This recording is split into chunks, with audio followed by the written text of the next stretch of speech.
அன்புள்ள சகோதர சகோதரிகளே, உங்களுக்கு ஒரு நற்செய்தி.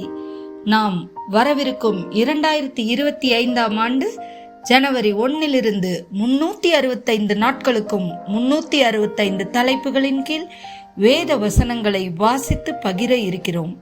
நீங்கள் இதை அனுதினமும் கேட்டு தியானித்து ஆசீர்வாதத்தை பெற்றுக்கொள்ளுமாறு கேட்டுக்கொள்கிறோம். அது மட்டுமல்ல, இதை சப்ஸ்கிரைப் செய்து உங்கள் நண்பர்களிடமும் பகிர்ந்து கொள்ளுமாறு அன்புடன் கேட்டுக்கொள்கிறோம். நன்றி.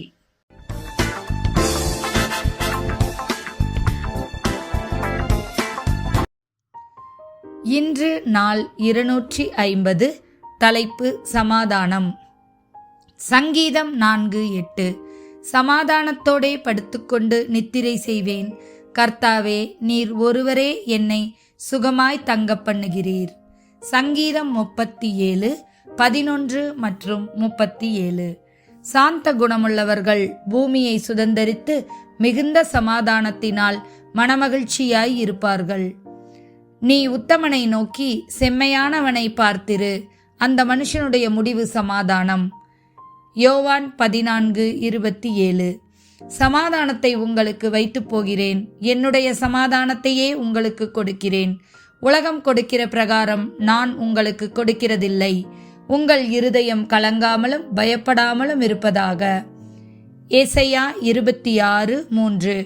உம்மை உறுதியாய் பற்றி கொண்ட மனதையுடையவன் உம்மையே நம்பியிருக்கிறபடியால் நீர் அவனை பூரண சமாதானத்துடன் காத்துக்கொள்வீர். கொலசேயர் 3:15. தேவ சமாதானம் உங்கள் இருதயங்களில் ஆளக்கடவது. இதற்கென்றே நீங்கள் ஒரே சரீரமாக அழைக்கப்பட்டீர்கள். நன்றி அறிதல் உள்ளவர்களுமாய் இருங்கள். ரோமர் 5:1. இவ்விதமாய் நாம் விசுவாசத்தினாலே நீதிமான்களாக்கப்பட்டிருக்கிறபடியால் நம்முடைய கர்த்தராகிய இயேசு கிறிஸ்துவின் மூலமாய் தேவனிடத்தில் சமாதானம் பெற்றிருக்கிறோம். 2 தெசலோனிக்கேயர் 3:16. சமாதானத்தின் கர்த்தர் தாமே எப்பொழுதும் சகல விதத்திலும் உங்களுக்கு சமாதானத்தை தந்தருள்வாராக. கர்த்தர் உங்கள் அனைவரோடும் கூட இருப்பாராக. ஆமேன்.